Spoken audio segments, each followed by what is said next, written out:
Hello friends, welcome to my YouTube channel. So today in this video I am going to show you how to create the dual application or how to clone application in this device. For this, go to settings and here you can see the option apps.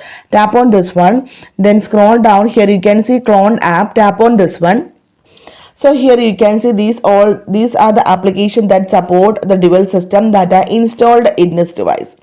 So from here you can easily create the dual application or clone application for these applications. So here I am going to create the dual application for Facebook. You can see the copy of Facebook has been installed. Here I turn on for Instagram also and WhatsApp also. Now let me show you how it works. Now go to drawer mode. You can see to Facebook, to Instagram and to WhatsApp also you can see here. Okay, so simply in this way you can create a dual application or clone applications in this device. So hope you guys enjoy this video. Thank you for watching. Thank you. Bye bye.